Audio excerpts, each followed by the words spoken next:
Santiago 1. Una fe viva en las pruebas y tentaciones. A pruebas y sabiduría. 1. Saludos de Santiago. Santiago, siervo de Dios y del Señor Jesucristo, a las 12 tribus que están en la dispersión. Salud. A Santiago. Hay varios hombres con el nombre de Santiago mencionados en el Nuevo Testamento, pero la tradición confiable asigna este libro a aquel llamado Santiago el Justo, el medio hermano de Jesús. Mateo 13, 155, y hermano de Judas, Judas 1, el cual dirigió la iglesia en Jerusalén. Hechos 15:13. Y otros hombres con el nombre de Santiago son: Santiago, hermano de Juan hijo de Zebedeo, el primer apóstol martirizado, también conocido como Santiago el Menor, Mateo 10:2, Marcos 15:40, Hechos 12:2. Santiago, Jacobo, el hijo de Alfeo, otro de los 12 discípulos, Mateo 10:3. Santiago, el padre del otro apóstol Judas, Lucas 6:16. 2. El escritor de esta carta es el mismo Santiago que recibió una aparición especial de Jesús en la resurrección. 1 Corintios 15:7. Esta fue probablemente la causa de su conversión, porque hasta ese momento los hermanos de Jesús parecían no apoyar ni su mensaje ni su misión. Juan 7:5. 3. Cuando siguió a Jesús, lo hizo con gran devoción. Una historia temprana de la iglesia dice que Santiago fue tal hombre de oración que sus rodillas tenían callos, grandes y gruesos, que parecían las rodillas de un camello. También dice que Santiago fue martirizado en Jerusalén, ya que lo empujaron desde un punto alto del templo. Sin embargo, la caída no lo mató, y en el suelo fue golpeado hasta morir, incluso mientras oraba por sus atacantes. B. Siervo de Dios y del Señor Jesucristo. Saber que este Santiago era el medio hermano de Jesús hace que su autointroducción sea más significativa. Él no se proclama a sí mismo como el hermano de Jesús, sino solo como un siervo de Dios y del Señor Jesucristo. Jesús no era solamente el hermano de Santiago, él era su Señor, lo que es más importante aún. Y la palabra siervo es importante. Se traduce de la antigua palabra griega doulos, un esclavo, un siervo, uno que está en constante servidumbre hacia otro. Entre los griegos, con un alto sentido de la libertad personal, el término llevaba una connotación degradante. Hiebert. 2. Señor es una palabra importante. Se traduce de la antigua palabra griega kurios. Esto significa que Santiago consideraba a Jesús Dios. Los judíos helenísticos utilizaban kurios como un nombre de Dios. El no uso del artículo toma más significado cuando se recuerda que Curios o Dominus era un título que se le daba a los primeros emperadores romanos para expresar su deidad. Oesterley en Expositor. C. A las 12 tribus, a lo que se refiere Santiago con la referencia de las 12 tribus es difícil de entender. ¿Está Santiago escribiendo una carta solamente a los cristianos con un trasfondo judío, o a todos los cristianos? En verdad, la carta aplica para todos los cristianos, pero, probablemente, Santiago la escribió antes de que los gentiles fueran traídos a la iglesia, o antes de que emergieran los cristianos gentiles en un número significativo. Y las 12 tribus es una forma figurada de hablar de los judíos para referirse, en ciertas ocasiones, a todo el pueblo judío. Mateo 19:28. Pablo se refirió a nuestras 12 tribus en su discurso ante el rey Agripa, Hechos 26:7. El concepto de las 12 tribus entre el pueblo judío era todavía fuerte, aunque durante siglos no habían vivido en sus asignaciones tribales. 2. En Gálatas 2:8-9 Pablo describió el apostolado de algunos de los apóstoles del primer siglo como el apostolado a los circuncidados, es decir, tenían su ministerio principalmente a las ovejas perdidas de Israel, tal como Jesús lo mencionó en Mateo 10:6 y 15:24. En ese contexto, Pablo mencionó a este mismo Santiago, así que es justo considerarlo también como alguien que tiene el apostolado de los circuncisos. 3. Que están en la dispersión. En ese tiempo, el pueblo judío estaba esparcido por todo el mundo. Había comunidades cristianas entre casi todas las comunidades judías a través de todo el mundo. Con respecto a lo extenso de la dispersión, Josefo escribió: no hay ciudad, ni tribu, ya sea griega o bárbara, en la cual las leyes y costumbres judías no se hayan arraigado. Citado en Barclay. 4. Ya que esto fue escrito para el cuerpo de los cristianos, como existía en ese tiempo, este es una carta para nosotros hoy. Algunos piensan que el libro de Santiago no es importante para los cristianos, y han citado las frases famosas de Martín Lutero, una carta llena de paja. Pero la observación de Lutero se debe de entender de acuerdo con su contexto. Su intención era el hacer la observación de que en la carta de Santiago había poco o nada en cuanto a la predicación del Evangelio o la justificación solamente por fe. En otro lugar él escribió del libro de Santiago: yo tengo por mucha estima la carta de Santiago, y la tengo como valiosa. No expone doctrinas humanas, pero pone mucho énfasis en la ley de Dios. Citado en Barclay. Martín Lutero sabía y enseñaba exactamente lo que enseña el libro de Santiago. El siguiente fragmento se refiere a la salvación por fe y es de su prefacio a los romanos. La fe es una cosa viviente y activamente ocupada. Es imposible que no esté haciendo cosas buenas incesantemente. No pregunta si se deben de hacer obras buenas, sino que antes de que se haga la pregunta, ya ha hecho esto, y está constantemente haciéndolas. Cualquiera que no haga dichas obras es, por lo tanto, un incrédulo. Tantea y busca alrededor fe y buenas obras, pero no sabe ni lo que es la fe ni lo que son las buenas obras. Pero él habla y habla, con muchas palabras, sobre fe y buenas obras. Citado en Moe. De muchas maneras, escuchamos al libro de Santiago debido a que repite las enseñanzas de Jesús. Hay al menos 15 alusiones al Sermón del Monte en Santiago. Santiago era un hombre que conocía las enseñanzas de Jesús y que las tomó en serio cuando escribió esta carta. De salud, el saludo, salud, era la costumbre griega para comenzar una carta. Pablo nunca lo usó, él prefería saludar a sus lectores con las palabras, gracia y paz. Pero aquí Santiago usa un saludo más común. 2:2-4. Paciencia en las pruebas. Hermanos míos, tened por sumo gozo cuando os halléis en diversas pruebas, sabiendo que la prueba de vuestra fe produce paciencia. Mas tenga la paciencia su obra completa, para que seáis perfectos y cabales, sin que os falte cosa alguna. Tened por sumo gozo cuando os halléis en diversas pruebas. Santiago considera las pruebas como inevitables. Él dice, cuando, y no, si, os halléis en diversas pruebas. Al mismo tiempo, las pruebas son ocasiones para el gozo, no para una resignación desalentadora. Podemos tener sumo gozo en medio de las pruebas, debido a que son utilizadas para producir paciencia. Y Moffat tradujo Santiago 1:2 como, saludadlo como puro gozo, señalando un juego de palabras entre el saludo al final de Santiago 1:1 y una palabra similar que se emplea para comenzar Santiago 1:2. Es un intento de hacer resaltar el juego de palabras del original, donde el cortés chairein, saludo, se hace eco de charán, gozo. 2. La antigua versión de King James dice, cuando caigan en diversas tentaciones, pero se prefiere el vocablo pruebas de la nueva versión de King James. La palabra traducida como pruebas significa aflicción, persecución o prueba de cualquier tipo, y en este sentido se utiliza aquí, sin pretender una sugerencia diabólica, o lo que generalmente se entiende por la palabra tentación. Clarke.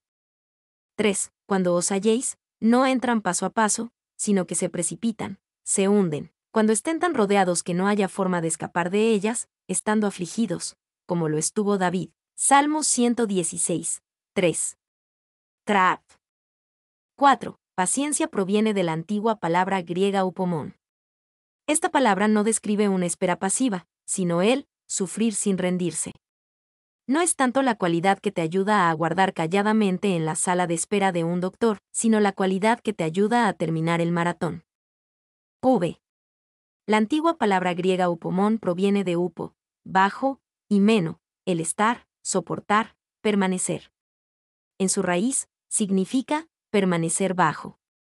Tiene la imagen de alguien bajo una carga pesada que tiene la resolución de permanecer allí en lugar de tratar de escapar. El filósofo Philo llamó a la palabra upomón, la reina de las virtudes, citado en Yebert. El comentarista griego Sterley dijo que esta palabra, paciencia, describe la disposición del ánimo a soportar.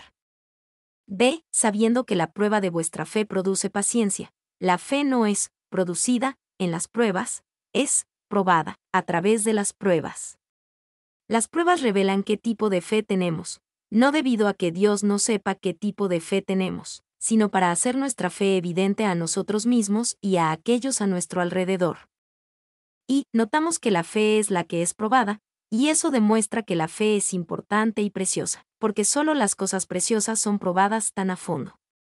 La fe es tan vital para la salvación como el corazón lo es para el cuerpo, de ahí que las jabalinas del enemigo se dirijan principalmente a esta gracia esencial.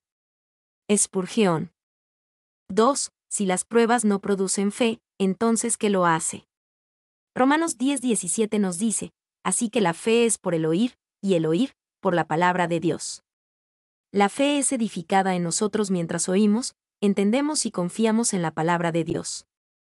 3. Santiago no quería que nadie pensara que Dios envía las pruebas para quebrantar o destruir nuestra fe. Por lo tanto, volverá a retomar este punto en Santiago 1, 13-18. Se produce paciencia. Las pruebas no producen fe, pero cuando las pruebas se reciben con fe, estas producen paciencia. Pero la paciencia no es inexorablemente producida en tiempos de prueba. Si las dificultades se reciben con incredulidad y quejas, las pruebas producen amargura y desaliento.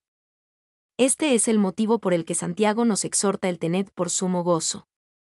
El tened por sumo gozo es la respuesta de la fe en los tiempos de prueba. Y es, ocasionalmente afirmado, que Santiago pide a sus lectores que disfruten sus pruebas. Pero él no dijo que ellos tienen que sentir todo el gozo, o que las pruebas son todo gozo. Ebert. D. Más tenga la paciencia su obra completa, para que seáis perfectos y cabales, sin que os falte cosa alguna. La obra de la paciencia viene lentamente, y se debe permitir que florezca enteramente. La paciencia es una marca de las personas que son perfectos y cabales, sin que os falte cosa alguna. Y la paciencia no debe ser ni un centímetro menos que la aflicción. Si el puente llega a la mitad del arroyo, solo daremos un mal paso.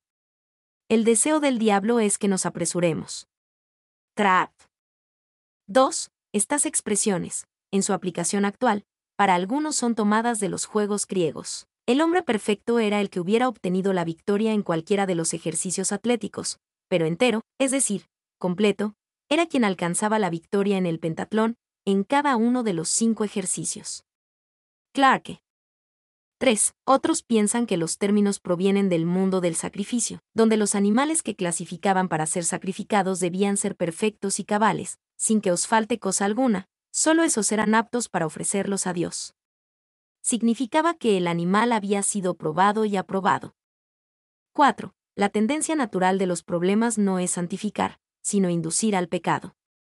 Un hombre es muy propenso a volverse incrédulo bajo la aflicción, eso es un pecado. Es propenso a murmurar contra Dios bajo ella, eso es un pecado. Es propenso a recurrir a alguna manera corrupta para escapar de sus dificultades, eso es un pecado. Por eso se nos enseña a orar, no nos dejes caer en la tentación, porque la prueba lleva en sí su medida de tentación, y si no fuera neutralizada por la gracia abundante nos llevaría al pecado. Spurgeon. V. Sin embargo, las pruebas pueden ser una maravillosa obra de Dios en nosotros. He mirado hacia atrás a los tiempos de prueba con una especie de anhelo, no de que vuelvan, sino de sentir la fuerza de Dios como la he sentido en ese entonces, de sentir el poder de la fe, como la he sentido en esos momentos. De aferrarme al poderoso brazo de Dios como me aferré a Él en esa época, y de ver a Dios en acción, como lo vi en ese entonces. Spurgeon. 3, 5-8. ¿Cómo recibir la sabiduría que necesitas de Dios? Y si alguno de vosotros tiene falta de sabiduría, pídala a Dios, el cual da a todos abundantemente y sin reproche, y le será dada. Pero pida con fe, no dudando nada, porque el que duda es semejante a la onda del mar, que es arrastrada por el viento y echada de una parte a otra. No piense, pues, quien tal haga, que recibirá cosa alguna del Señor. El hombre de doble ánimo es inconstante en todos sus caminos. Y si alguno de vosotros tiene falta de sabiduría, las pruebas son temporadas necesarias para buscar sabiduría de Dios. Muy a menudo no sabíamos que necesitábamos sabiduría sino hasta que llegaron nuestras pruebas. Ya dentro del tiempo de prueba, debemos de saber si una prueba en particular es algo que Dios quiere que eliminemos por fe o algo en lo que quiere que preservemos por fe. Y esto requiere sabiduría. Y, en las pruebas necesitamos la sabiduría mucho más que el conocimiento. El conocimiento es información en bruto, pero la sabiduría es la que te dice cómo usar esta información. Alguien ha dicho que el conocimiento es la habilidad para desarmar las cosas, pero la sabiduría es la habilidad para unir las cosas. Pídala a Dios. Para recibir sabiduría, simplemente debemos de pedir a Dios, quien da sabiduría generosamente, abundantemente, y sin despreciar nuestra petición, sin reproche. Y todos estamos tan dispuestos a ir a los libros, a ir a los hombres, a ir a las ceremonias, a cualquier cosa excepto a Dios. Por consiguiente, el texto no dice que les preguntes a los libros, ni que les preguntes a los sacerdotes, sino que le preguntes a Dios. Spurgeon. 2. Dios sí da abundantemente, da según su excelente grandeza, como Alejandro Magno, que dio una ciudad a un pobre y cuando éste modestamente la rechazó por ser demasiado grande para él, Alejandro le respondió, non quaero quid taxipere deseat, sed quid me daré. El negocio no es lo que tú estés apto para recibir, sino lo que dar transforma en mí. Traat. 3. Sin reproche, esto es añadido con el fin de que nadie deba de temer a acercarse muy seguido a Dios, ya que Él ha añadido nuevas bendiciones a lo anterior, sin ningún fin o limitación. Calvin. El conocer la generosidad de Dios, que Él nunca nos reprocha o está resentido cuando pedimos sabiduría, nos debe de animar a pedirle más seguido. Necesitamos entender que Él es el Dios de la mano abierta, no el Dios del puño cerrado. 4. Cuando queremos sabiduría, el lugar para empezar es la Biblia. El lugar para terminar es la Biblia. La verdadera sabiduría siempre será consistente con la palabra de Dios. El lenguaje aquí implica humildad para acercarse a Dios. No dice que compre a Dios, que exija a Dios, ni que gane de Dios. No. Que le pida a Dios. Es la palabra del mendigo. El mendigo pide una limosna. Debes pedir como el mendigo pide en la calle, y Dios te dará mucho más generosamente de lo que tú das a los pobres. Debes confesar que no tienes ningún mérito propio. Spurgeon. Pero pida con fe, nuestra petición de sabiduría debe de hacerse como cualquier otra petición, con fe, sin dudar en la habilidad o deseo de Dios de darnos su sabiduría. Y esto muestra el tipo de corazón que necesitamos cuando buscamos la sabiduría de Dios en las Escrituras. Un corazón que cree en la palabra de Dios, y que cree que nos habla hoy día. No dudando nada. No piense, pues, quien tal haga, que recibirá cosa alguna del Señor. El que duda y está falto de fe no debería de esperar recibir cosa alguna del Señor. Esta falta de fe y confianza en Dios también muestra que no tenemos fundamento, al ser inconstantes en todos nuestros caminos. Y, semejante a la onda del mar, que es arrastrada por el viento, el hombre que no está completamente persuadido de que si pide a Dios recibirá, se asemeja a una ola del mar. Está en un estado de agitación continua, impulsado por el viento, echado de una parte a otra. Ahora la esperanza lo levanta, luego se hunde por la desesperación. Clarke. 2. La onda del mar es una descripción adecuada de quien se ve obstaculizado por la incredulidad y las dudas innecesarias. La onda del mar no tiene descanso, y lo mismo ocurre con los que dudan. La onda del mar es inestable, y también lo es el que duda. La onda del mar es impulsada por los vientos, y también lo es el que duda. La onda del mar es capaz de una gran destrucción, y también lo es el que duda. El hombre de doble ánimo es inconstante en todos sus caminos. Pedir a Dios, pero pedirle dudando de alguna manera, muestra que somos de doble ánimo. Si no tuviéramos fe, entonces ni siquiera pediríamos, pero si no tuviéramos incredulidad, entonces no dudaríamos. Estar a mitad del camino, entre la fe y la incredulidad, es ser de doble ánimo. Y, según Gebert, doble ánimo es literalmente tener a dos almas. El hombre de dos almas tiene una enfocada en la tierra y la otra en el cielo, quiere asegurar ambos mundos. No quiere renunciar a la tierra y no quiere dejar el cielo. Clarke.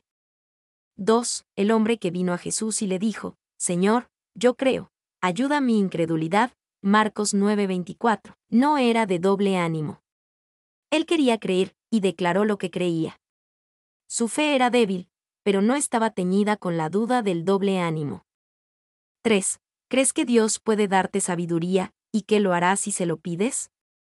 Entonces, ve de inmediato a Él y dile, Señor, esto es lo que necesito.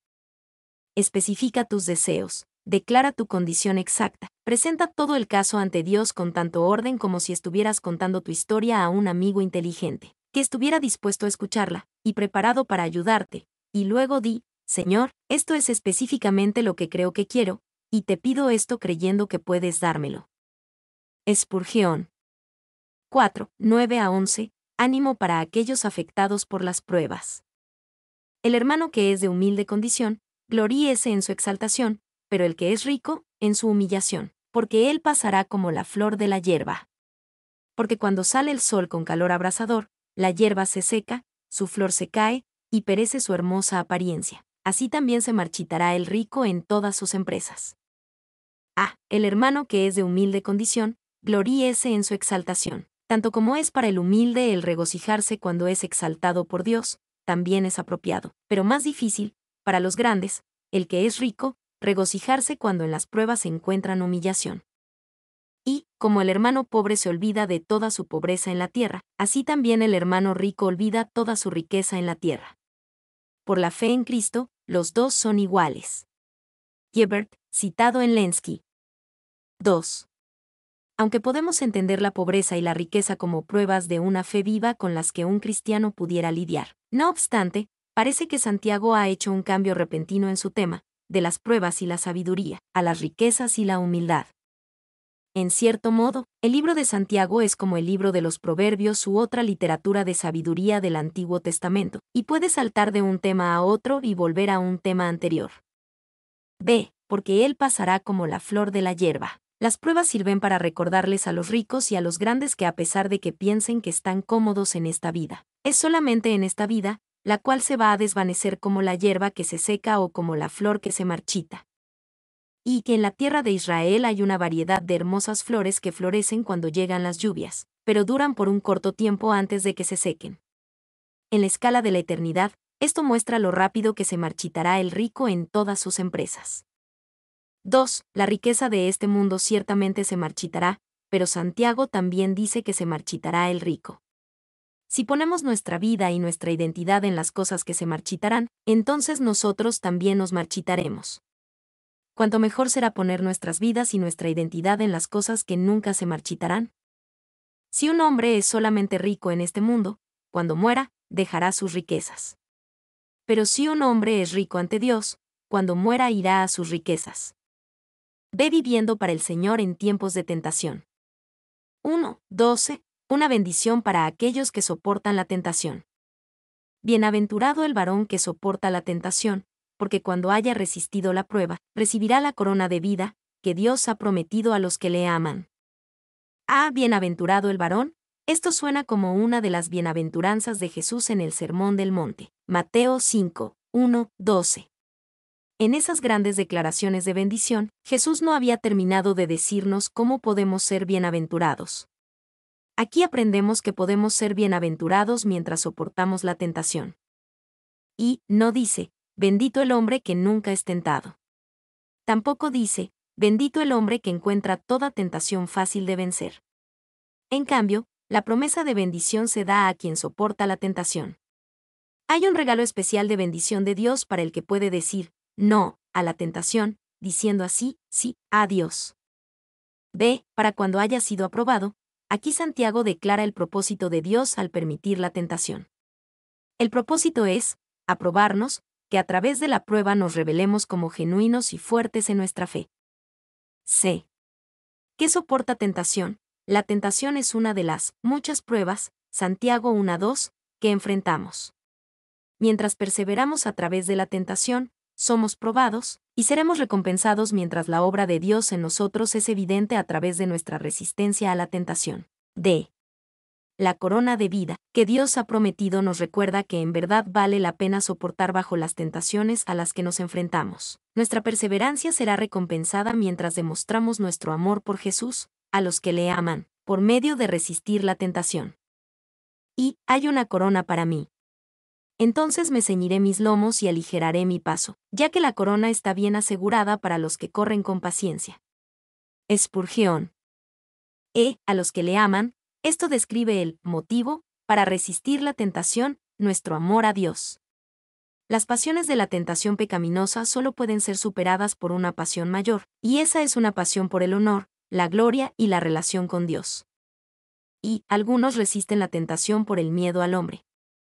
El ladrón se vuelve honesto de repente cuando ve a un policía. El hombre o la mujer controlan sus lujurias porque no pueden soportar ser descubiertos y, por lo tanto, avergonzados. Otros resisten la tentación de un pecado por el poder de otro pecado. El avaro deja de ir de fiesta porque no quiere gastar el dinero. Pero el mejor motivo para resistir la tentación es amar a Dios. Es amar a Dios con mayor poder y pasión que al pecado. 2. Para que los que soportan la tentación correctamente, la soporten porque aman a Dios. No pueden caer en el pecado porque afligirían a quien los ama también, y a quien ellos aman con todo su corazón. Spurgeon. 2, 13-16. ¿Cómo llegan las tentaciones? Cuando alguno es tentado, no diga que es tentado de parte de Dios, porque Dios no puede ser tentado por el mal, ni Él tienta a nadie, sino que cada uno es tentado, cuando de su propia concupiscencia es atraído y seducido. Entonces la concupiscencia, después que ha concebido, da a luz el pecado, y el pecado, siendo consumado, da a luz la muerte. Amados hermanos míos, no erréis. Cuando alguno es tentado, no diga que es tentado de parte de Dios, la tentación no viene de parte de Dios.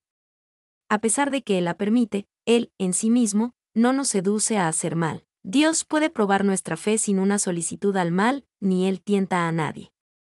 Y Santiago sabía que la mayoría de las personas tienen una inclinación impía de culpar a Dios cuando se encuentran en pruebas. Pero debido a su propia naturaleza, Dios es incapaz de ser tentado, en el sentido que nosotros somos tentados, como Santiago lo explicará, ni tampoco Él tienta a nadie. 2. Él demuestra la gran causa del pecado, que la lujuria tiene una gran mano sobre el más grande que el diablo o sus instrumentos, que no pueden hacernos pecar sin contar con nosotros. A veces tientan, pero no prevalecen. Paul. 3. Dios a veces permite que grandes pruebas vengan a su pueblo, incluso a algunos que podrían ser considerados como sus favoritos. Pensamos en el duro mandamiento que le dio a Abraham, Génesis 22:1, y la aflicción que permitió que viniera a Job, Job 1:2. Otras veces puede enviar pruebas como una forma de juicio sobre aquellos que lo han rechazado, como enviar un espíritu para traer engaño, 1 Reyes 22, 19-23, o apartarse de un hombre y negarse a responderle, 1 Samuel 28, 15-16. Sin embargo, en ningún caso Dios arrastra a una persona al mal. 4. Satanás tienta, Dios pone la prueba. Pero la misma prueba puede ser tanto una tentación como una prueba, puede ser una prueba del lado de Dios, y una tentación del lado de Satanás. Así como Job sufrió a causa de Satanás, y fue una tentación, también sufrió de parte de Dios a través de Satanás, y esto constituyó una prueba para él. Spurgeon.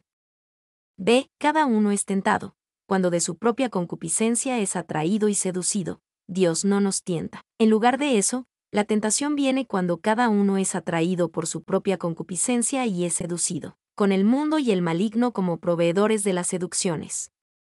Y atraído es una metáfora tomada de un pez atraído por una carnada, o más bien, de una ramera sacando a un joven del camino correcto, y atrayéndolo con la carnada del placer para cometer una locura con ella. Paul. 2. Satanás ciertamente nos tienta. Pero la única razón por la cual la tentación tiene un gancho para nosotros es debido a nuestra propia naturaleza caída, la cual corrompe nuestros deseos dados por Dios. Nosotros por lo regular le damos demasiado crédito a Satanás por sus poderes para tentarnos, y fallamos en reconocer que somos atraídos por nuestras propias concupiscencias. 3. Algunos, a los cuales les gusta enfatizar la soberanía de Dios, dicen que Dios es responsable de todas las cosas. Pero Dios jamás es el responsable del pecado y la condenación del hombre. Cuando la Escritura le atribuye ceguera o dureza de corazón a Dios, no le asigna el comienzo de la ceguera, ni tampoco lo hace el autor del pecado, ni se le atribuye a él la culpa. Calvin. Calvin también escribió, la Escritura acierta en que los reprobados son entregados a lujurias depravadas. Pero esto es debido a que el Señor deprava o corrompe sus corazones. De ninguna manera, ya que sus corazones están sujetos a lujurias depravadas, debido a que ya están depravados y viciados. Dios nunca es el responsable por el pecado o la condenación de ningún hombre. C. La concupiscencia, después que ha concebido, da a luz el pecado. Lo que brota de una concupiscencia corrupta es el pecado. Lo que brota del pecado es la muerte. La progresión a la muerte es un resultado inevitable, el cual Satanás siempre intenta esconder de nosotros, pero del que nunca debemos de ser engañados. Y Santiago representa la lujuria de los hombres como una ramera, que atrae su entendimiento y voluntad a sus abrazos impuros, y de esa conjunción concibe el pecado. El pecado, al producirse, actúa inmediatamente y se alimenta de la repetición frecuente, hasta que al final gana tal fuerza que a su vez engendra la muerte. Esta es la verdadera genealogía del pecado y la muerte. Clarke. De amados hermanos míos, no erréis. La gran estrategia de Satanás es convencernos de que la búsqueda de nuestras concupiscencias corruptas de alguna manera producirá vida y bondad. Si recordáramos que Satanás solo viene para hurtar, matar y destruir, Juan 10:10, entonces resistiríamos las decepciones y tentaciones más fácilmente. 3, 17-18. La bondad de Dios permanece, en contraste con las tentaciones a las cuales nos enfrentamos. Toda buena dádiva y todo don perfecto desciende de lo alto, del Padre de las luces, en el cual no hay mudanza, ni sombra de variación. Él, de su voluntad, nos hizo nacer por la palabra de verdad, para que seamos primicias de sus criaturas. Toda buena dádiva y todo don perfecto desciende de lo alto, de nuestra propia naturaleza caída y de aquello que nos pueda seducir, no esperamos bondad. Pero toda buena dádiva y todo don perfecto vienen del cielo, de Dios Padre. Y, por supuesto, la bondad definitiva de cualquier dádiva debe ser medida en una escala eterna. Algo que al parecer es solamente bueno, como ganarse la lotería, puede, de hecho, convertirse en nuestra destrucción. B. En el cual no hay mudanza, ni sombra de variación, la bondad de Dios es constante. No hay mudanza en él. En lugar de sombras, Dios es Padre de las luces. Y, según Gebert, en el griego antiguo es en realidad el Padre de las luces. Las luces, específicamente, son los cuerpos celestes que iluminan el cielo, tanto de día como de noche. El sol y las estrellas nunca dejan de dar luz, incluso cuando no podemos verlos. Cuando llega la noche, la oscuridad no es culpa del sol, pues el sol sigue brillando con la misma intensidad que antes. Es la tierra la que se ha apartado del sol y por eso viene la oscuridad. Lo mismo ocurre con Dios, nunca hay una sombra en él. 2. Esto significa que Dios nunca cambia. Entre los teólogos modernos hay algunos que están en una corriente que es llamada proceso teológico, que plantea que Dios está madurando y creciendo y progresando. Pero la Biblia dice que no hay mudanza ni sombra de variación en Dios. C. Él, de su voluntad, nos hizo nacer por la palabra de verdad. Santiago entendió que el regalo de la salvación fue dado por Dios, y no ganado por el trabajo o la obediencia del hombre. Es por su propia voluntad que nos hizo nacer para la salvación. Y nos hizo nacer, la expresión correctamente significa, Él hizo el oficio de una madre para nosotros, el de llevarnos a la luz de la vida. Trap. 2. Ahora bien, la mayoría de los hombres generosos necesitan que su generosidad sea motivada.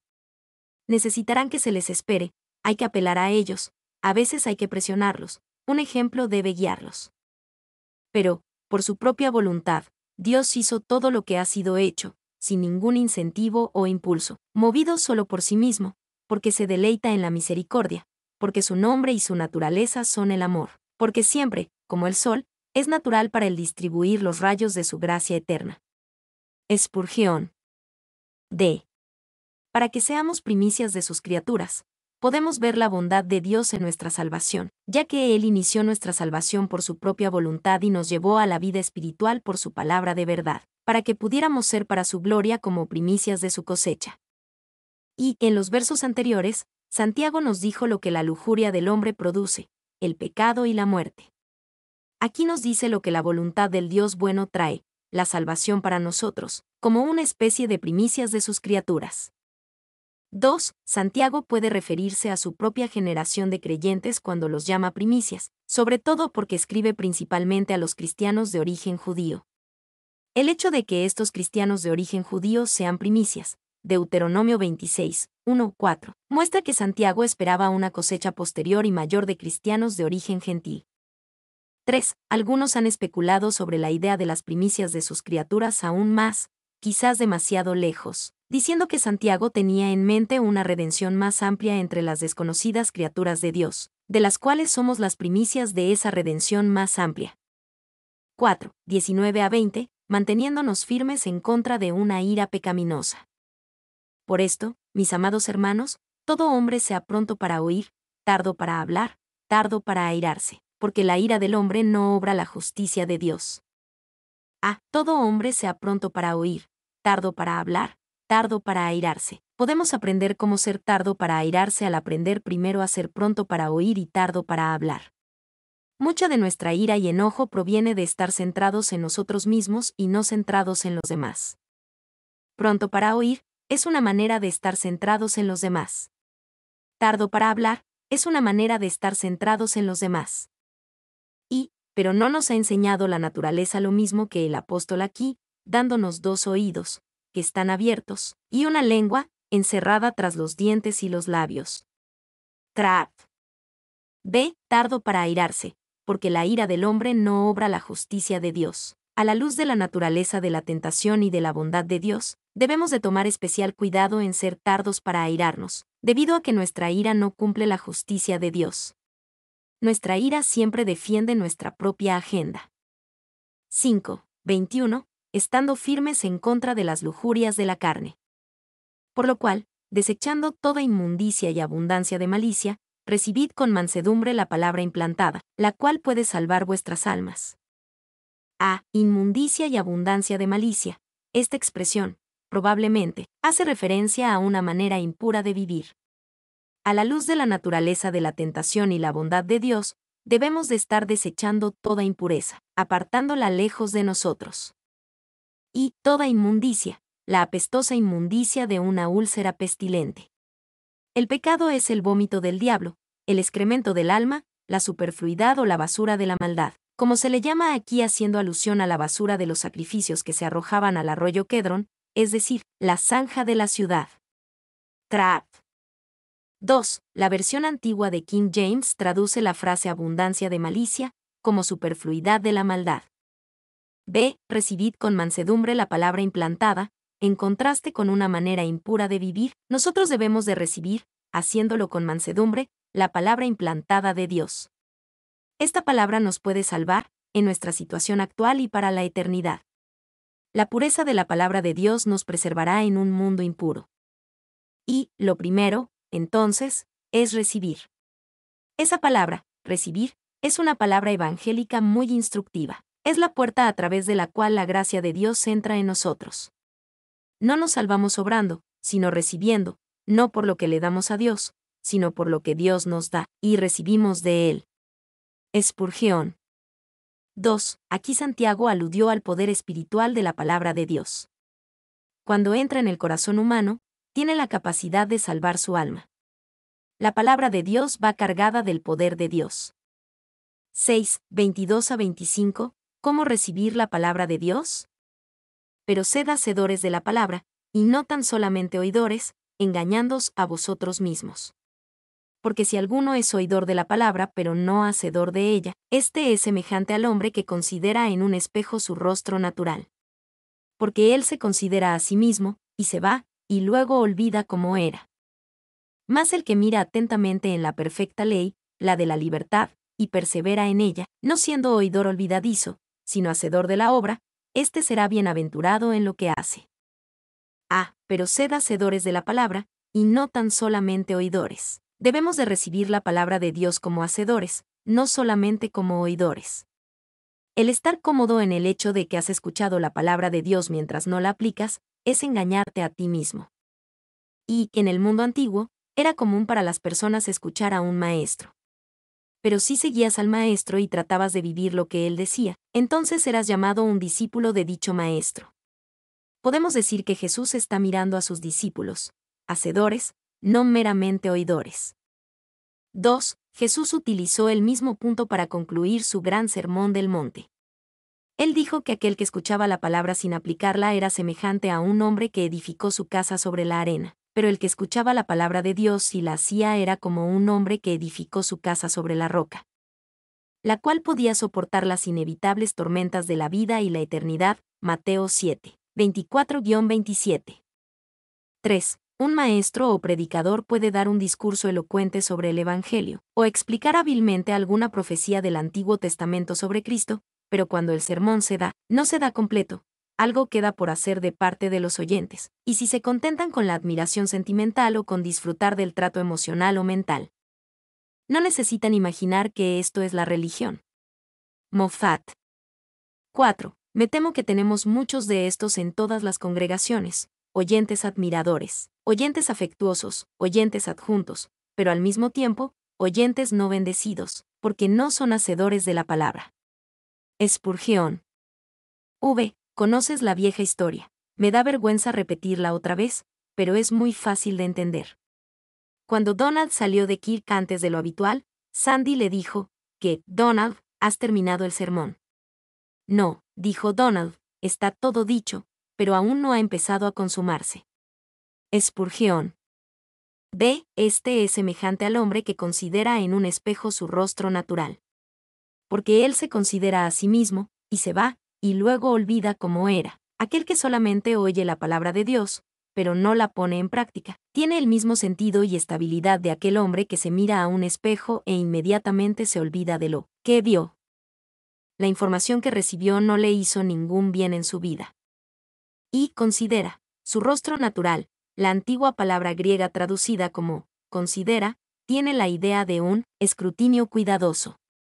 Por aplicación, Santiago se está refiriendo a las personas que escudriñan cuidadosamente la palabra de Dios, y se les podría tener como verdaderos expertos de la Biblia, pero, finalmente, no la llevan a la práctica. 2. El espejo de la palabra no es como nuestro espejo ordinario, que solo nos muestra nuestros rasgos externos. Según el griego de nuestro texto, el hombre ve en él la cara de su nacimiento, es decir, la cara de su naturaleza. El que lee y escucha la palabra puede ver no solo sus acciones, sino también sus motivos, sus deseos, su condición interior. Spurgeon.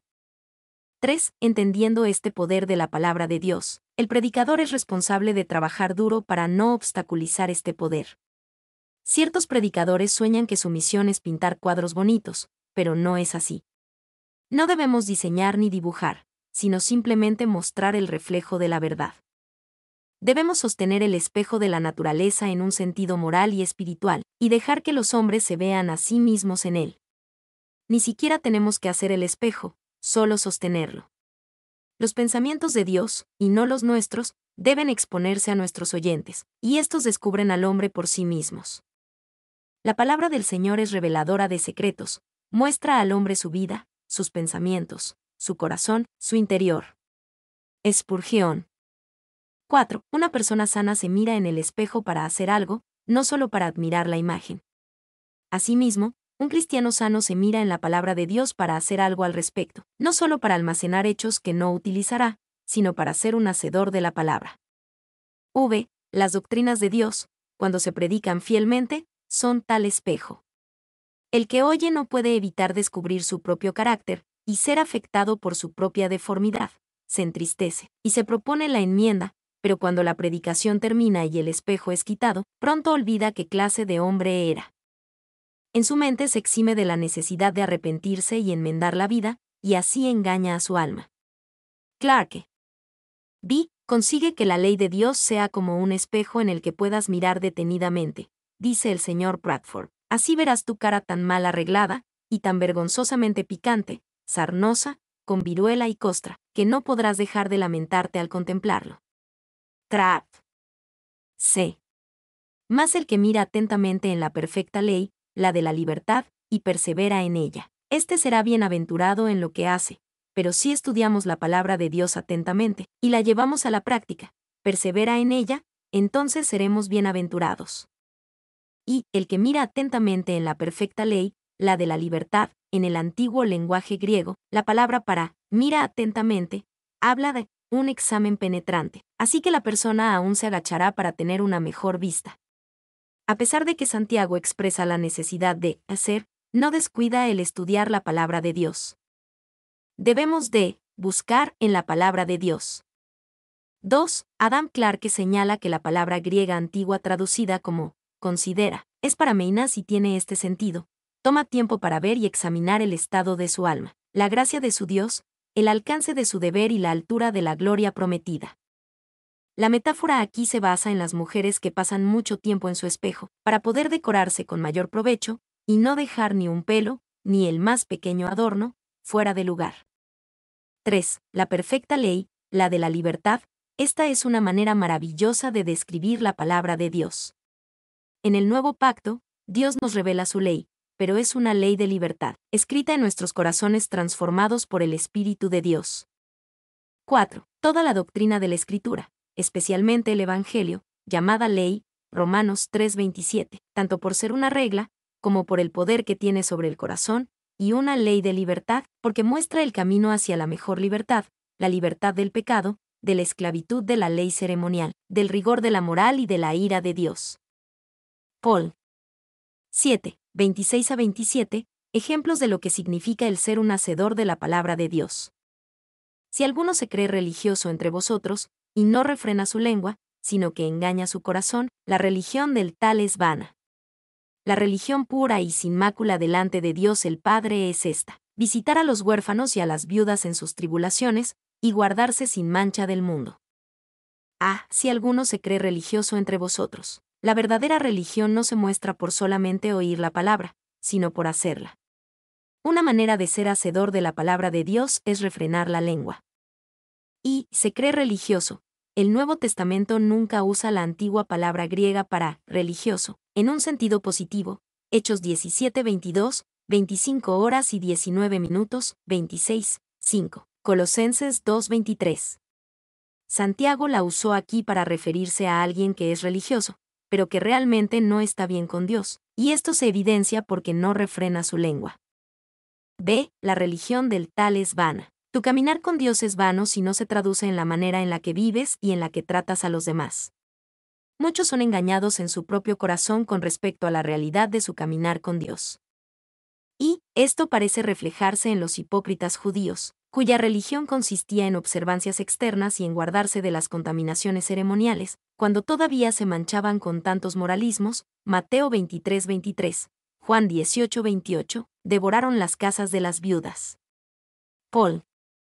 2. No niega el lugar de culto público. Ver Santiago 2:2, 5:14, o de las observancias religiosas, pero explica que a los ojos de Dios una religión pura y sin mácula y se expresa en actos de caridad y en la castidad, las dos características de la ética cristiana primitiva que impresionaron al mundo contemporáneo. Moffat. C. La religión pura y sin mácula delante de Dios. Hay una gran cantidad de religión pura y sin mácula a los ojos de los hombres que no es pura y sin mácula delante de Dios. De visitar a los huérfanos y a las viudas en sus tribulaciones, y guardarse sin mancha del mundo. Un verdadero caminar con Dios se muestra de maneras simples y prácticas. Ayuda a los necesitados, y se mantiene a sí mismo sin mancha de la corrupción del mundo. Y el ritualismo bíblico, el culto externo puro, la verdadera encarnación de los principios internos de la religión, es visitar a los huérfanos y a las viudas en su aflicción, y mantenernos sin mancha del mundo. La caridad y la pureza son las dos grandes prendas del cristianismo. Spurgeon. 2. La verdadera religión no solo da algo para el alivio de los afligidos, sino que los visita, los supervisa, los cuida. Esto es lo que significa episcoptestai. Va a sus casas y habla a sus corazones, alivia sus necesidades, simpatiza con ellos en sus angustias, los instruye en las cosas divinas y los encomienda a Dios, y todo esto lo hace por el Señor. Esta es la religión de Cristo. Clarke. Sin mancha del mundo, la idea no es que un cristiano se aleje del mundo, sino que se relacione con los huérfanos y las viudas en sus tribulaciones y las demás personas en sus necesidades. El ideal cristiano no es retirarse del mundo, están en el mundo, pero no pertenecen a él y se guardan sin mancha del mundo.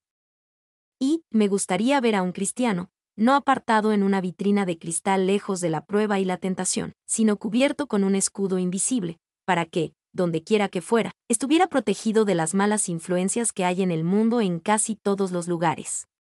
Spurgeon. 2. Del libro de Génesis, Lot es un ejemplo de un hombre que fue visto por el mundo. Empezó a acercarse hacia Sodoma, sin tener en cuenta el clima espiritual de la zona debido a la prosperidad de ésta. Eventualmente, se mudó a la ciudad malvada y se convirtió en parte del liderazgo de la ciudad. El resultado final fue que Lot lo perdió todo, y se salvó solamente como por la piel de sus dientes. 3. No hay ningún libro con un ideal tan elevado de lo que la vida puede llegar a ser cuando se rinde a la gracia de Cristo. Un corazón limpio y un manto sin manchas, no se permite el pecado en el alma, ni que el mal hábito domine y arrebate la vida. Meyer. Mi nombre es Demim. Soy tu asistente personal. Mi sitio en internet es demim.es.tl